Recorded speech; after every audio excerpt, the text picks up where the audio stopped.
Imagine earning your citizenship not by, passing a standard language test or showing a bank statement, Right. but by passing a cosmic performance review that literally dictates your place in the afterlife.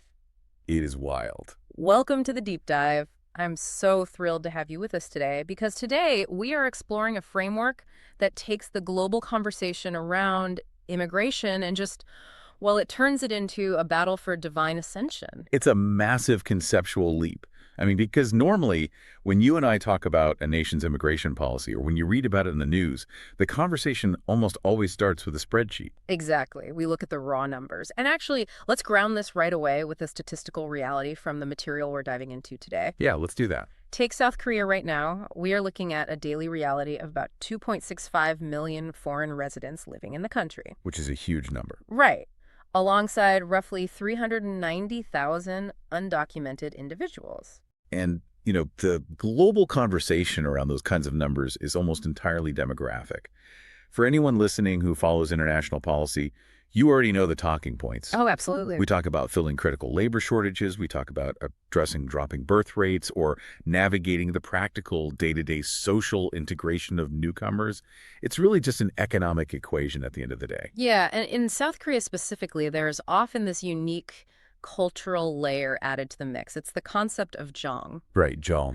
which is this deep-seated, beautifully complex Korean idea of affection, emotional connection, and just broad human compassion. Mhm. It's that feeling of, well, they've lived in our neighborhood for a few years. They're basically one of us now. And that feeling sometimes extends even to undocumented individuals. It's an approach rooted in human warmth and shared experience. But the thing is, the material we are unpacking today completely shatters that conventional demographic framework. It just tears it up. Yeah, it really does. We are looking at a worldview that elevates the concept of immigration from a standard bureaucratic policy into a profound philosophical, geopolitical, and honestly cosmic restructuring of the world.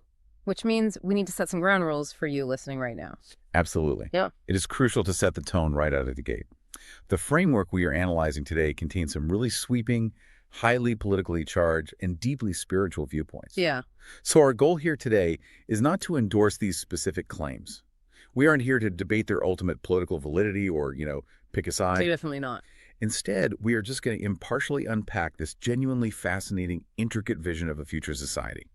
We're stepping into a vastly different paradigm of what it means to be a citizen of a country and ultimately a citizen of the world. Okay, so let's unpack this from the ground up. Because before we can even get into specific visa timelines or AI databases or border control, we have to fundamentally understand how this framework views the very concept of a nation. And to do that, we have to look at the world as a whole. The underlying premise here is that the world is inevitably moving toward becoming a single, unified global village. Yes. But right now, we are stuck in this transitional, highly chaotic phase. Yeah, because under this framework, modern nations aren't sovereign independent states at all. They're merely localized provinces of this inevitable global village. Wow, provinces. Right. And currently, these provinces are actively engaged in what the source describes as a silent war. A silent war. That is a really heavy, ominous term. But what does that actually look like for you and me? Like, are we talking about hidden military conflicts or economic sanctions? It's deeper than just trade deficits or military posturing. It's a fundamental global mindset of ruthless competition based entirely on size, wealth, and power. Okay. In this view, nations operate from a place of intense scarcity and self-preservation. They use other nations completely transactionally. Think about how countries partner up only when it's mutually beneficial for their own economies, and then they just discard those relationships the second they aren't useful anymore. exactly. It's an environment where the strong actively try to prevent the weak from rising simply to maintain their own dominance. There's no unified direction for humanity.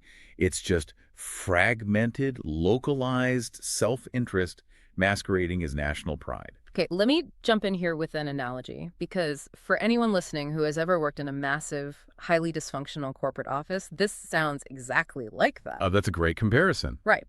You have all these different departments, marketing, sales, engineering, and instead of working together for the health of the entire company, they are hoarding resources. Yeah. They are hiding data from each other. They are viciously fighting for the annual budget. Everyone is just looking out for their own little fiefdom. So if all these nations are just provinces fighting for scraps in this silent corporate war, what's missing? Where is the headquarters? That is the pivotal question. A central headquarters, like a true guiding philosophy or a moral center for this emerging global village, simply hasn't emerged yet. There is no localized province that has stepped up to offer a working blueprint for the rest of humanity. However, the claim here is that South Korea is uniquely positioned to research, establish, and ultimately become that headquarters. Okay. And the very first step in assuming that role is fundamentally redefining how it welcomes outsiders. So in this vision, immigration isn't just a border policy issue. It's the literal testing ground for global leadership. Exactly. But wait, let's look at the mechanics of that. If South Korea is meant to be this philosophical headquarters, how exactly does one handle the practical reality of people moving there? Because as we said at the top, millions of people are already there. Right. The number's already high. Yeah. And if you establish a utopia, you have to expect a massive, inevitable influx of even more people wanting to join this system. To manage that, there's a very specific, rigorous, and highly structured framework proposed. First, acknowledging the sheer complexity of global migration, the idea is to leverage advanced AI. Okay, AI. The goal is to rapidly research, analyze, and synthesize every single immigration policy currently operating around the world. In this vision, AI is used to gather all the data on what works, what fails, and what the baseline standards are globally, so a new, unprecedented paradigm can be built. Hold on, I need to push back on that for a second. Sure. Because using AI to scrape visa quotas or economic data or housing statistics is one thing. Yeah. But we are talking about a profoundly philosophical shift here. How does an algorithm measure a policy's spiritual alignment or its compassion? What is the AI actually looking for? That is a really great distinction. The AI isn't making the spiritual judgments. Oh, okay. The AI is used to process the massive logistical data of the current silent war paradigm. It analyzes how the current transactional systems fail humans. Yeah. By understanding exactly how broken the current global immigration systems are, where they cause friction, where they exploit labor, where they fail to integrate people. The human leaders can then design a system that does the exact opposite. Ah, okay. You need the flawed data before you can build the perfect model. Exactly. And once they have that baseline, the proposed mechanism is a timeline called the 3-7 law. The 3-7 law. Yeah. This is where the strictness of the philosophy really anchors into daily life. Permanent residency is not something handed out freely just because someone showed up and stayed out of legal trouble. It requires exactly 3 years of specific, focused effort and assimilation. And we really need to clarify what effort means here. We do. It's not just holding down a job and paying taxes. The requirement is a deep immersion into the philosophical fabric of the nation. It is active community participation, ethical alignment, and proving that you aren't just there to extract a paycheck, but to contribute to the social health of the country. Right. And it scales up significantly from there.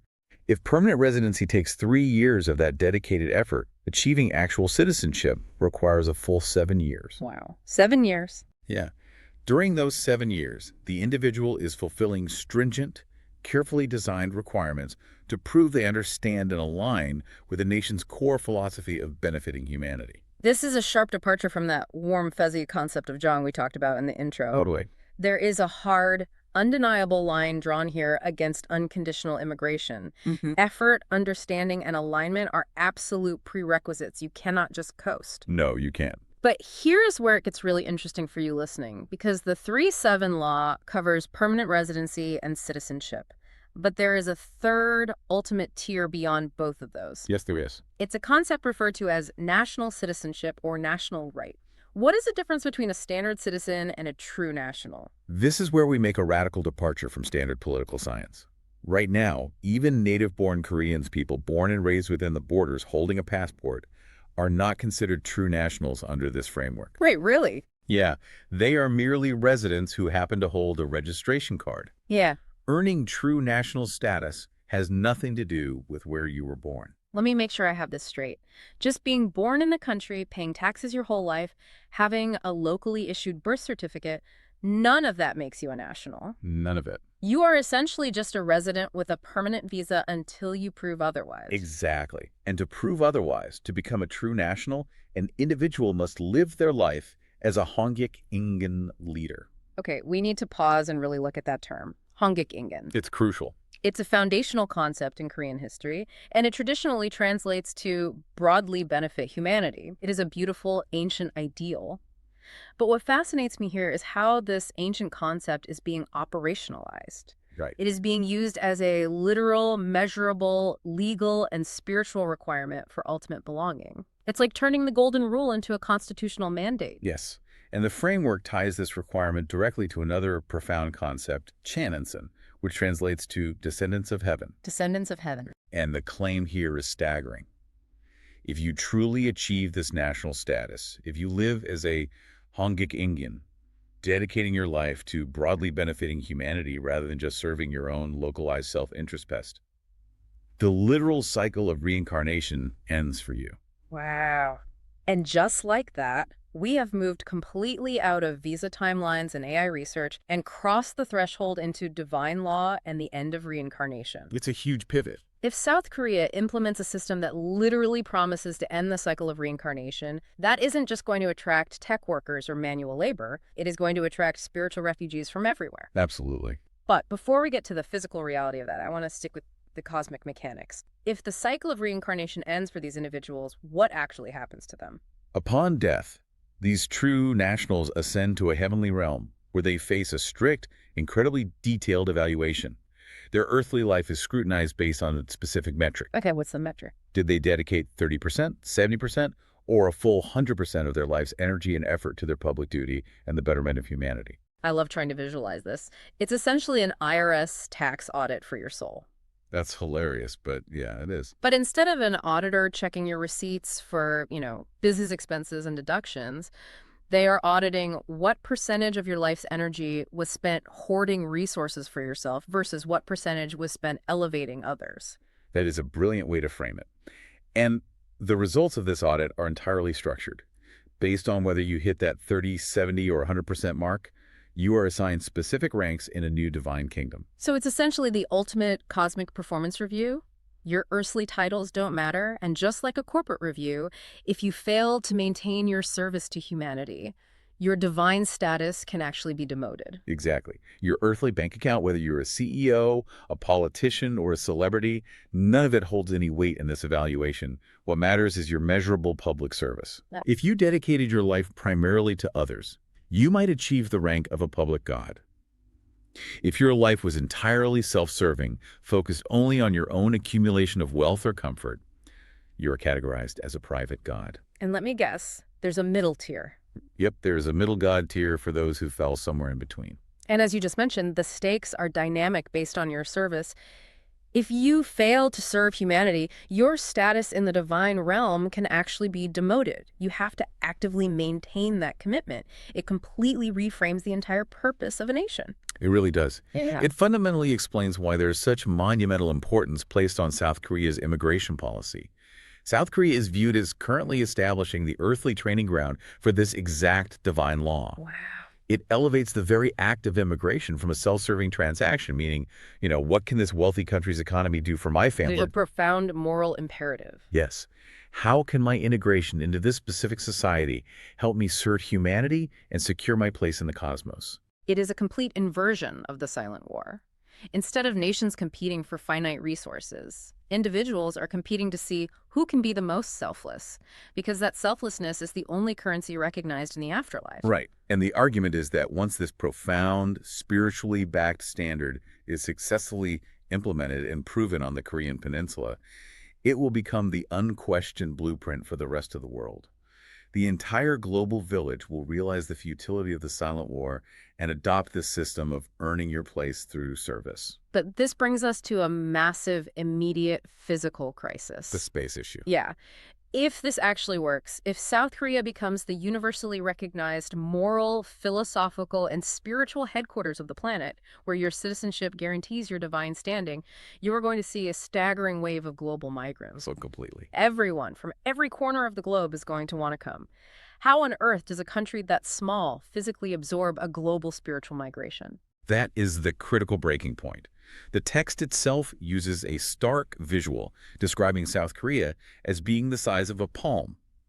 For you listening, imagine a geographically small, highly mountainous peninsula that is already incredibly densely populated. And we aren't just talking about a gradual, manageable increase in visa applications. The prediction is a sudden, overwhelming influx. Yes. As the current transactional global regimes begin to collapse under the weight of their own silent wars, people are going to flee. The claim is that anyone who has ever visited Korea, even just as a tourist in the past 5 years, will remember the safety and structure and see it as the #1 global safe haven. They will flood toward the peninsula. Which creates a logistical impossibility. A country the size of a palm simply cannot physically absorb the population of a collapsing global system. To accommodate this inevitable influx, the proposed solution is highly charged and dramatically alters the map of Asia. Okay, here we go. It states that Korea must aggressively expand its territory. Hold on. Making a modern nation larger overnight isn't just a simple expansion project. That is the dissolution of several modern sovereign borders. Does this framework completely ignore modern geopolitical blowback? I mean, you can't just expand into your neighbors without catastrophic consequences today. The framework addresses this by bypassing modern political borders entirely and invoking ancient historical footprints. It claims that simply reunifying North and South Korea is not nearly enough space to serve as the headquarters of the global village. So what's the plan? Instead, it calls for reclaiming the ancient boundaries of the Joseon era. Okay, for our listeners who might not be familiar with ancient Asian history, what exactly does the Joseon era boundary encompass? Because I have a feeling it is massive. It is very massive. Joseon is considered the first Korean kingdom.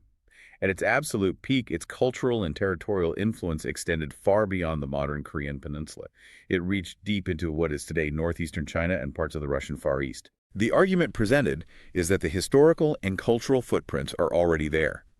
Importantly, it points out that ethnic Koreans, known as the Goryeo and Rushul, currently live in many of these surrounding regions today. Wait, let me get this straight.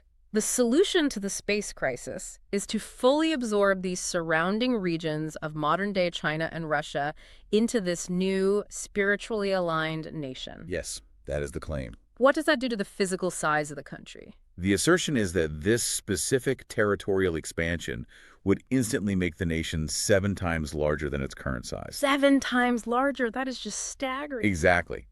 It claims that only by expanding to 7 times its current footprint can the nation secure the literal physical ground required to absorb the coming wave of international refugees. Right. Without that expansion, it cannot rightfully act as the true center of the global village. And there are hints that this is just the first phase of global unification. It is a staggering leap in logic, and honestly, it's fascinating how seamlessly these completely disparate concepts are woven together. It really is. I mean, think about what we have covered. It takes ancient history, the Joseon boundaries, and combines it with a highly modernized, AI-driven immigration process. Then it uses a deep spiritual theology about reincarnation, descendants of heaven, and divine ranks to justify a massive future geopolitical expansion. It's an incredibly unified, beautifully complex, albeit deeply controversial, master plan. It truly is. To even engage with this framework, it demands that you completely abandon your preconceived notions of what a border is, what a visa is, and what a nation's purpose actually is. Yeah. In this paradigm, a border isn't a militarized line of defense. It's the perimeter of a philosophical training ground. And a visa isn't a piece of paper that lets you work. It's the first tangible step toward your own spiritual ascension. It really forces you to zoom out way, way out. Okay, let's guide ourselves back down to earth and summarize this incredible journey we've just taken. If you are listening to this on your way to work or while you're making dinner, think about how wild this progression is. It's quite the ride. We started in a very grounded, recognizable place. The very real statistics of 2.65 million foreign residents and 390,000 undocumented individuals currently navigating a complex bureaucratic system. We looked at the world as it operates right now, which is defined as a localized, transactional, silent war between self-interested provinces fighting for budget and power. From there, we explored the mechanics of change. We looked at the proposed AI-researched 3-7 immigration law, requiring a decade of dedicated effort just to become a baseline citizen. But then we crossed the threshold into the spiritual mandate. Right, the cosmic evaluation. Exactly. We learned that true belonging requires becoming a national, living as a Hanguk Ingen, and facing a cosmic performance review that dictates your status as a divine being, with the very real threat of demotion based entirely on your measurable service to humanity. And finally, we looked at the physical endgame of this entire philosophy. We saw a vision of a nation expanded to 7 times its current size, reclaiming ancient historical boundaries, to serve as the literal and spiritual headquarters for a unified global village fleeing collapsing regimes. It is a lot to process. It is challenging. It is vast. And I think it completely reframes how you look at the daily news cycle regarding borders and international relations. It does, and I think there is a final provocative thought we can draw from the very philosophical core of this material and apply it directly to you listening right now. I'd love to hear it. The argument here is relentless. True citizenship isn't defined by the borders you were born within or the color of the passport you hold. It is defined exclusively by your active, measurable commitment to broadly benefiting humanity. Right. So it makes you wonder, if your own cosmic performance review were held today, based purely on how your daily actions impact your broader community, what rank would you be assigned? That is the perfect question to leave hanging in the air. A cosmic performance review. Thank you for joining us on this incredibly intense, mind-expanding intellectual journey into the deep waters of policy, philosophy, and the future. Keep questioning the world around you, and we'll catch you on the next Deep Dive.